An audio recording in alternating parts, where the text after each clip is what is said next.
Hello and welcome. I am Scrapperlock, and this is City of Villains on the Rebirth server. We are with our Mastermind, Nightmare Lass, who has 5.8 million XP at level 38, a million to go to get to level 39 in our next three enhancement slots, and 144, almost 145 million infamy. We are on a story arc for Jezebel Jones, and she says, I have had my client translate that coded longbow message you found, Nightmare Lass, and the results are not good. It seems Longbow had more in mind than altruism when they tried to rescue Theodora. She's been working with them all along. Yes, she's a relative of the Marconis, but she has some latent mutant abilities, and she was recruited by Longbow since she was a teenager. And now that she's seen everything inside Johnny's private office, there's stuff that sink the Giza. Nightmare Lass, you've got to go and take Theodora down. What do you believe that the latent mutant abilities aren't going to be so latent? So we're on our way to this mission. I'm going to pause it here, and when we get to the mission door, I will bring you back. Alright, folks, we are back, and we will start summoning our buddies. Some Devouring Earth over there.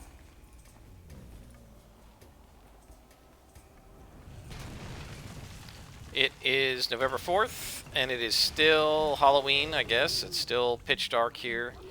I'm really getting kind of sick of it. Hopefully this Monday they'll get rid of it. Unfortunately, a lot of people like Halloween, so they tend to keep it around a lot longer than they should. Right? It really should just be like the 2 weeks at the end of October or something, but both this and the Homecoming server, they like start right at the beginning of October, sometimes the end of September, and they let it run almost till Thanksgiving, which is frustrating for me since I don't mind the actual, trick-or-treat stuff. That's fine, but it being constantly dark, I find not fun, not pleasant. And I could swear I remember years ago that it didn't always get dark and that I did trick-or-treating in the daylight, but I might be wrong about that. Maybe I'm remembering doing the naughty and nice presents for Christmas. I'm not really sure. There are also sort of events that go on during the Halloween, so like just regularly it's always twilight, but then there are also times when there's kind of a zombie invasion going on. I think you saw it a few times in an earlier playthrough where the zombies just start like climbing up out of the street. It's similar to the Richte invasion of Paragon City sometimes when there are Richte drones and stuff, just sort of like Richte drop ships that are dropping drones and guardians and stuff all throughout Paragon City. We're not following him. We're not following him. We're attacking the Fortunata. Come on. Follow my orders. I don't want you following them. I want you staying with me. There we go. Okay. Let's give a heal.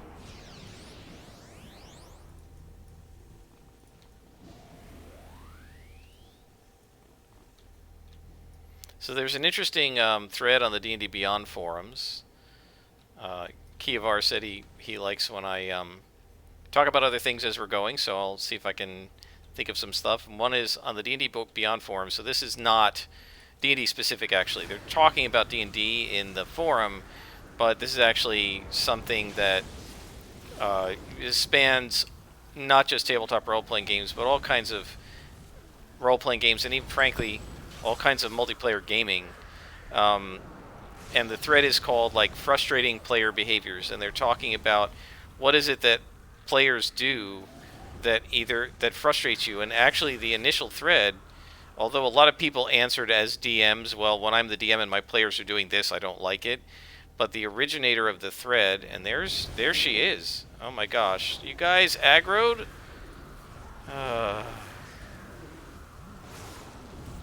Let me see if I can debuff her. Oh, she moved. Great.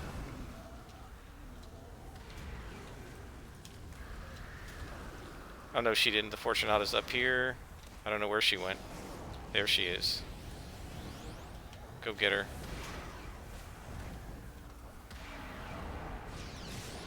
Now, she is definitely brutalizing my little guys.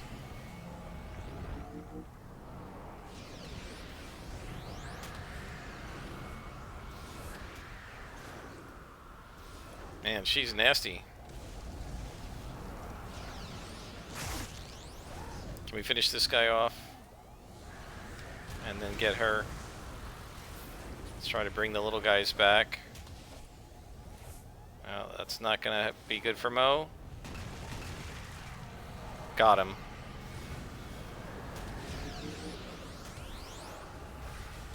Okay, not too bad.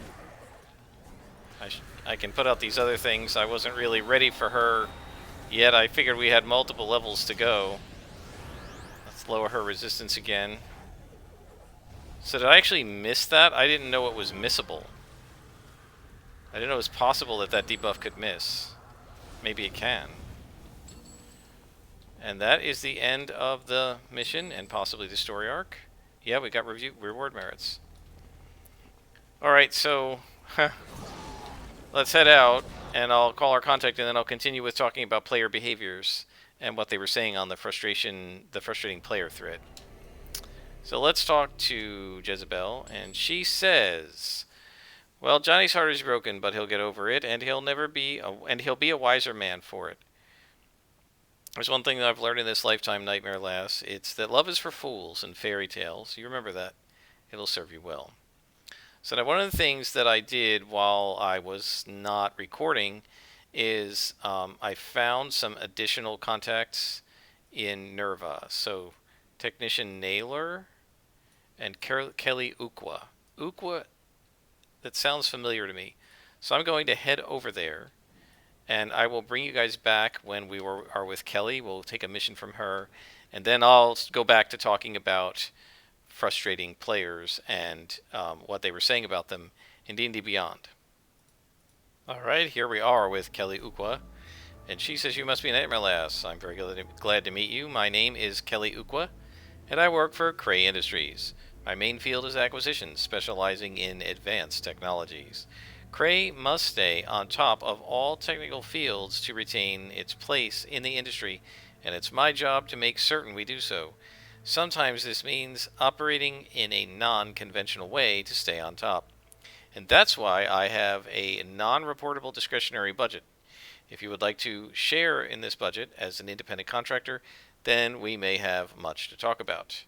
Her first mission says, I'm very excited to be working with you, Nightmare Lass, and I hope that this will be the start of a very profitable relationship.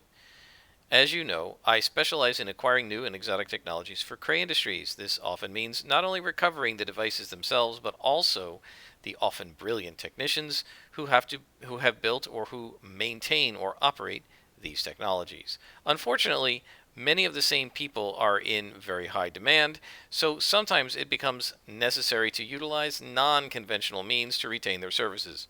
In other words, kidnap them! Such a situation has recently arisen, and I need exactly the kind of non-conventional bargaining power you have to get what Cray Industries needs. Non-conventional bargaining power meaning demons attacking people. Our objective is 3 technicians skilled in certain exotic technologies. Our opponent on the other end of the bargaining table is Arachnos. Let me know if you're interested. Well, we are perfectly happy to go up against Arachnos. We've done it many times before, and the mission, it turns out, is right here. So let's head over. So, frustrating players in D&D, and what does that mean? Well, as I was saying, the original poster, even though everyone, like a bunch of people after it wrote, as a DM, here are the things my players do that frustrate me, the original poster was a player, not a dungeon master, and he was complaining about some things that other players were doing at the table while they were playing with him that were irritating him. Examples of things like would be like, for instance, you're in a party of people who want to do a lot of heavy role-playing, and you've got one player that just walks in and kills everybody. In fact, I remember there was a discussion, months ago on D&D Beyond, where the one player was saying, or it was the DM was saying, he was frustrated because, he had a player who was playing a rogue, like a chaotic, evil rogue, and the rogue would literally walk up to every NPC and gut them. And the rest of the party wanted to roleplay with them, wanted to interact with them. And instead, this one guy was just, I just take out my knife and start stabbing him. And that was very frustrating to, of course, to the other players. And so that's an example. DMs will say things like players frustrate them when you have a player who just deliberately ignores and tries to avoid every single adventure seed, every single plot device that you come up with. They know that you've put this story in front of them for them to play, and they're like, nope, my character doesn't want to do this. And a lot of DMs find that very frustrating because you know that we're here to play D&D. Why are you saying, no, I don't know, my character doesn't want to do this? I made up this adventure. I spent hours working on the maps. I spent hours working on the monsters and the NPCs and the treasure. And you're like, I don't want to go in there. And so a lot of DMs find that very frustrating. And then people were talking about essentially non-D&D based rudeness. One person recently, as I think today, posted that his players are being disrespectful to him as a DM. They're not showing up. They're not coming on time. They're ignoring, and I over-aggroed here, they're ignoring his requests to give him copies of their character sheets. And they were talking about this in the context of online gaming. And I said, well, I think that the online might exacerbate the problem, right? Because it's easier to be rude to people online because it's sort of semi-anonymous.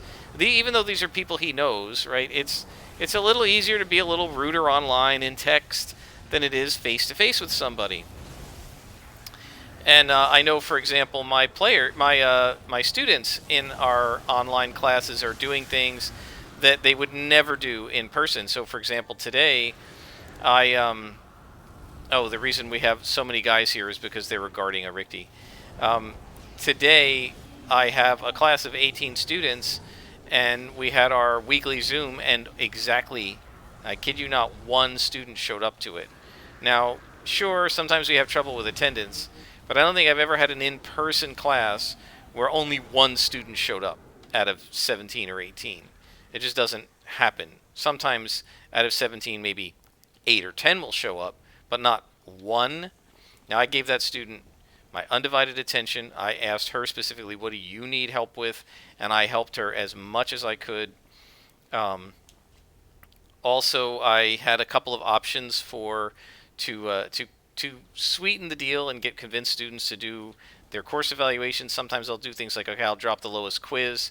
And there are several things. I could drop the lowest homework, the lowest quiz, the lowest, sort of mini project grade. I said, okay, of those three, which one would you like me to drop?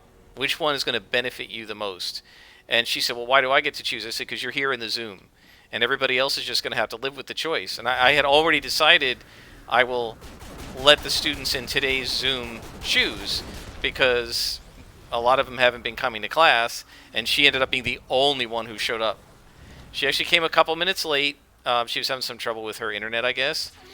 So I didn't think anybody was going to show up. I mean, here I have 17 students at 3:04 with 3 o'clock class.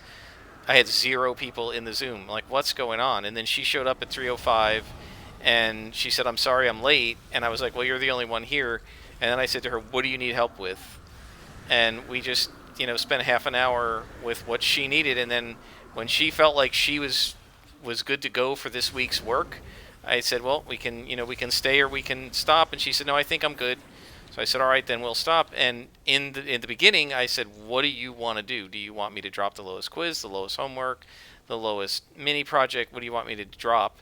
She made her choice, and the rest of this class is going to have to live with it.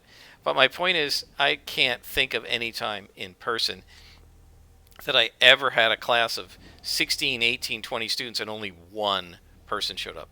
I might have that one semester I had a class that only had 5 students, and there were some days when only 2 or 3 showed up, but I don't think I've ever had one. And I think it's because it's online, and the students feel like, well, they can just claim they couldn't get on the internet that day. And, even when they are online, a lot of them I don't think are paying a lot of attention. They leave their camera off. Some of my faculty colleagues require them to turn their camera on so that they can see that they're paying attention. I don't do that because some of them may not be presentable. There may be stuff going on in the background they don't want us to see. I'm not going to require it. But we do know as faculty that some of our students, and there's a boss, that some of our students are like, they're logging in and then putting their phone down and going and like cleaning the house. And this way they quote unquote get credit for showing up, but they don't answer any questions, they don't react, they don't interact. Again, you wouldn't do this in person.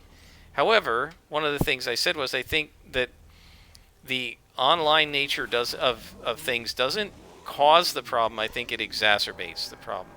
And I think what happens now, we're going to get ready to go after this boss.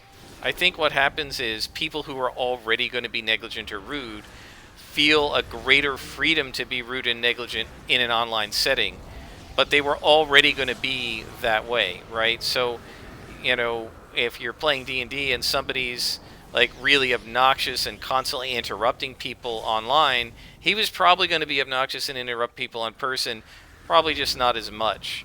I think the online stuff exacerbates the problem, but I don't think it causes it. I don't think it makes it happen. It just exacerbates the problem.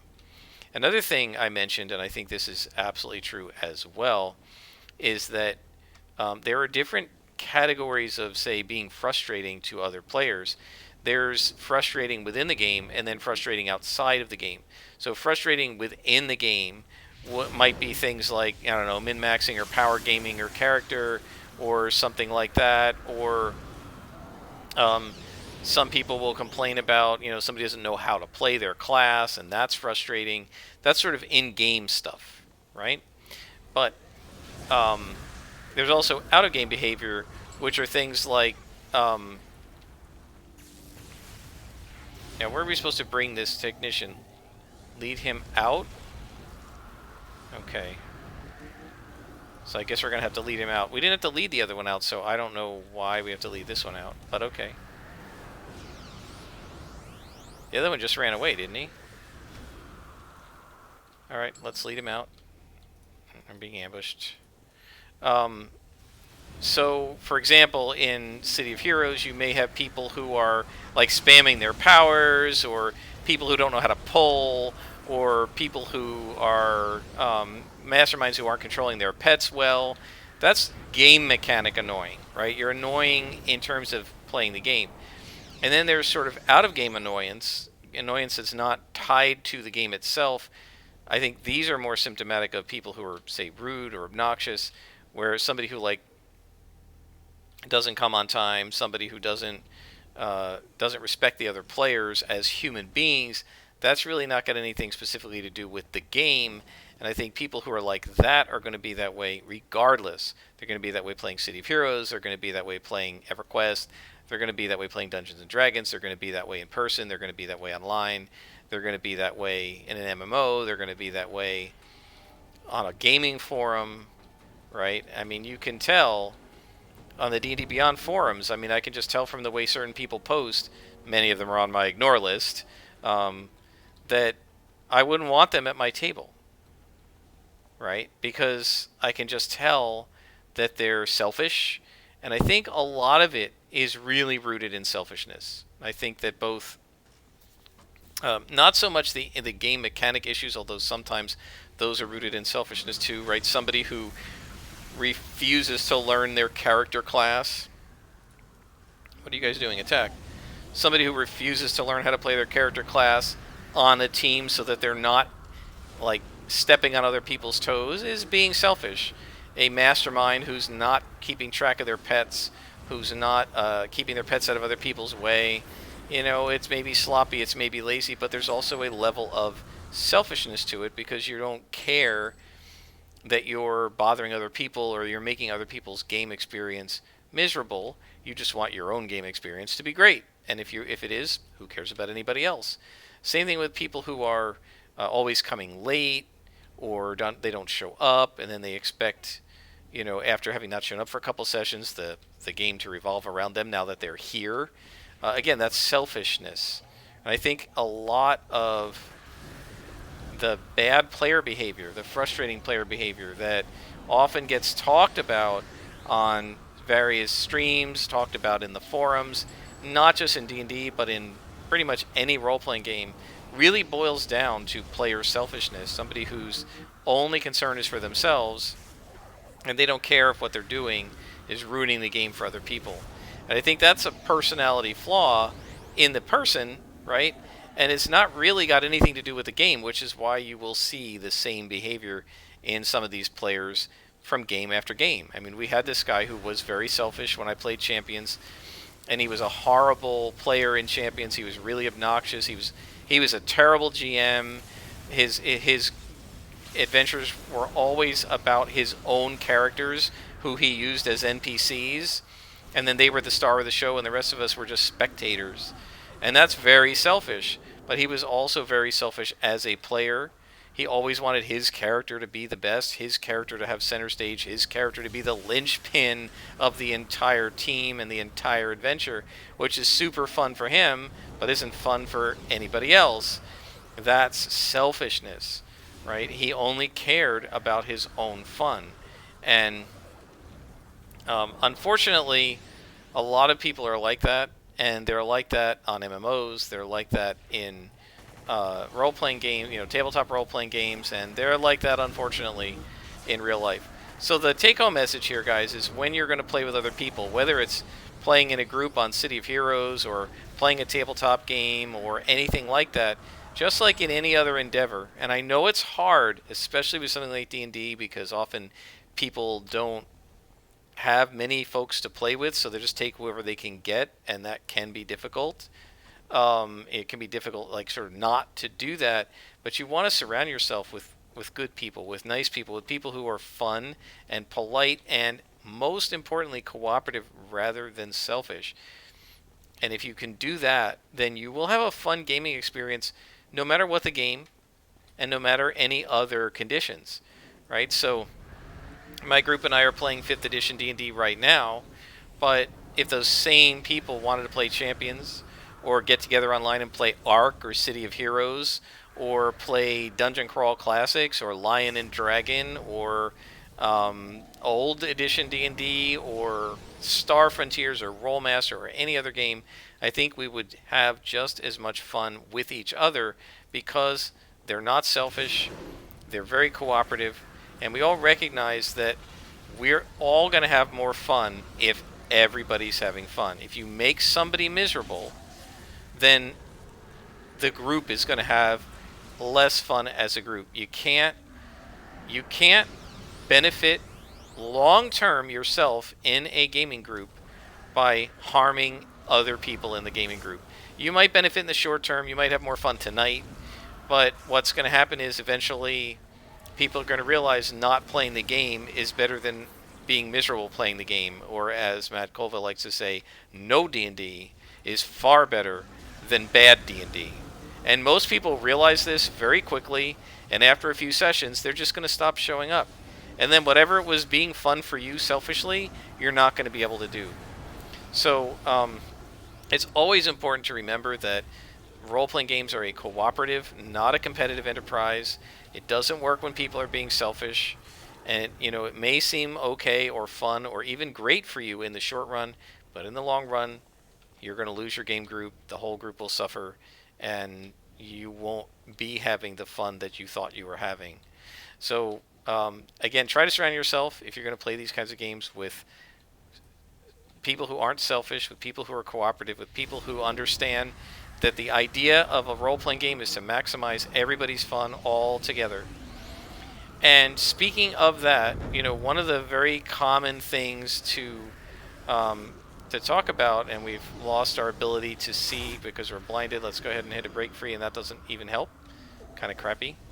But our pets can see her, so we're good. One of the myths about D&D is that because it's the DM's job or the GM's job, the Game Master's job, to see to it that everybody else at the table is having fun. I'm still blinded. God. These effects last so long. I'm not going to worry about it. My minions will take care of it, and I can still heal them. Because the general instruction to DMs, the general way that DMing works, I'm going to wait till the blinded wears off, is that the DM's job, the game master's job, is to try and make sure everybody else at the table is having fun. The myth is that the DM doesn't have to have fun. That is a lie. It is absolutely crucial that the DM is having fun too. Now the DM is having fun in a different way, right? The DM has fun by giving people a good time in the game, right? And the DM enjoys the game in a different way from the players. Much the way my mom used to talk about how when we were kids and let me debuff this boss. Here we go. When we were kids and it would be, say, Christmas time, and I used to say to her, boy, like, it must be terrible to be a parent because the kids get all the fun presents and toys and you guys don't get to have any fun. And she said, well, it's fun for us to watch you guys having fun with the toys, right? And a dungeon master or a GM is the same way, in the sense that it's fun for us when we see our players laughing and having a good time. That is absolutely true, and it's one of the joys of being a dungeon master. But the dungeon master has to be having a good time with the adventure and the world and everything else as well. Or if the DM is miserable, you're going to find out that everybody's miserable. Where's Eni? Get down here. Oh, this must be an ambush. There we go. And the biggest problem is if the DM isn't having any fun, if the game master is unhappy, is miserable, isn't liking the way things are going, what's going to happen is, because game mastering is a lot of work in between sessions, what's going to start happening is the game master's not going to want to play, and you lose your GM. So it's really important. It's critically important. Stealth isn't on here. No wonder I've been being aggroed a lot. I forgot I turned off stealth from the last lead-out mission I did. If the game master's not having any fun and decides I don't want to play anymore, you just lost your game. Right? Either you're going to have to step up and be the GM, or you've just lost your game. And so it's really important to make sure that the game master is having fun too. What is this? Self-destruct? Oh, it's just a guy. Okay. So always make sure that the game master is having a good time. And, don't try to do, and try not to do things as a player that are going to ruin the fun of the game master as well. I had a long conversation with a friend of mine. I have some very specific things that I want to do with my world, my Roman Empire world, and I put some restrictions on in terms of what races can be played, what magic items appear in the world, what spells I allow, and not a lot of restrictions, but for example, I don't allow the spell Wish. There's an actual in-game reason for that, an in-world reason that they don't know yet. They're not going to know probably until they're like 15th level, but there is a reason why, and it's because they're going to need to use a Wish spell on the main bad guy to defeat him. I don't want to get into the mechanism, but I didn't want the sorcerer to be able to just say, okay, I cast my 9th level spell. I want it to be something they have to acquire. So there's going to be a special like trumpet that they have to sound, a magic item, and that trumpet, you blow your wish through the trumpet. You declare your wish as you blow the trumpet, like through the trumpet, and it comes true if you've worded it right. And so they're going to have to correctly word their wish to rid themselves of the evil guy. And in order to do that, they're going to have to go on a quest for the trumpet. So I don't want them to be like, we don't have to go on this quest. We'll just have the sorcerer cast a 9th level spell. That's lame, right? But I also don't want... I want Wish to be special. I don't want somebody to be able to just cast it as a regular spell. So I want there to be wishes in the game, but I want it to be special. And therefore, I have reasons for doing things like limiting a particular spell or a particular race and that kind of thing. Some of it has to do with things that I think will help or harm the verisimilitude of the world. Some of it has to do with just my own personal preference. And so this friend of mine was like, it's your job to make sure the players have fun. So if the players want to do this, you should consider. And I said, well, that's true, but I have to have fun as a game master too. And because he's DM'd and GM'd many times, if you're miserable as a game master, what's going to happen to the campaign? And he said, no, that's fair. I said, I'm making up this world. I have to like the world I'm making up. If there's something that I just hate about D&D, I don't want to put it into my world. And putting it into my world is going to make me unhappy, right? And so, yes, I want to try and make sure that all the players are having a good time. But as a game master, I need to have a good time too. And if I'm unhappy with my world or unhappy with the things that the players are making me put into my world, that's going to lead to me saying, you know what, I don't want to play anymore. And so make sure that you're not the person who's making your game master or the other players at the table unhappy. Be the one who's always being cooperative, who's always trying to help other people have fun. And if everyone goes to the table, or the pickup group of City of Heroes, or your guild in World of Warcraft, if everybody comes to the table with the idea, I'm here to contribute, I'm here to sort of be the shepherd of everyone else's fun, and you all do that, everyone will have a great time at the table, and you'll have the most fun you're ever going to have. Or everyone will have a lot of fun in the pickup group, and you'll have the most fun you're ever going to have. Right, and I've seen it in City of Heroes with like my original supergroup back in live. There were some really awesome people. I've mentioned Incantation, who I've said in the past is the greatest single enemy puller I've ever seen. She could pull an enemy out of any cluster, always knew the right one, pulled a single guy. She was the best puller ever. She contributed. She was a mastermind. She would put her pets away and only pull them out when we needed them because she knew they were getting in our way in an 8-man team. She sacrificed some of the role of her character for the fun of other people. And we even said to her, look, take them out. We'll put up with it. She said, no. I'll take them out when I'm soloing. When I'm with you guys, she just took her big guy out, like her Curly, right? This guy. And that guy was enough to help contribute. She said, we don't really need the rest of the pets. And she was perfectly happy to be our puller. She sacrificed for the happiness of everybody else. The rest of us sacrificed for each other's happiness. And we had a great team and a great super group. And I had a blast playing with those guys.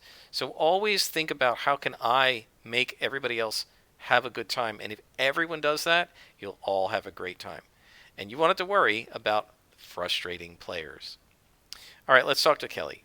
She says, technicians you recovered are now safely in Cray Industries' employ with Rick D. I'm sure they're prisoners. I'm certain that you notice their unusual nature. I trust that you're not short-sighted, that you'll allow yourself to be blinded by old hatreds from the Rick D. War. No, of course, I have demon servants, so what do I care about Rick D.? There are tremendous opportunities for technical advancement that can be gained through the study of Rick D technology. Doing this often means associating with the Richter under controlled conditions. If this is distasteful to you, then perhaps you should consider someone else. Nope, it's not distasteful at all. Like I said, I owe demons.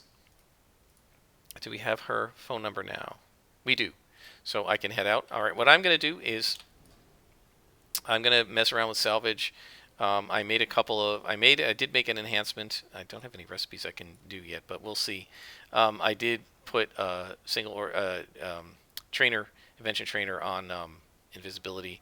So right now we need 1 endurance reducer here, and 3 health and 2 endurance mods, and we're done with our pool powers. And then we just need 2 health and 2 recharges over here.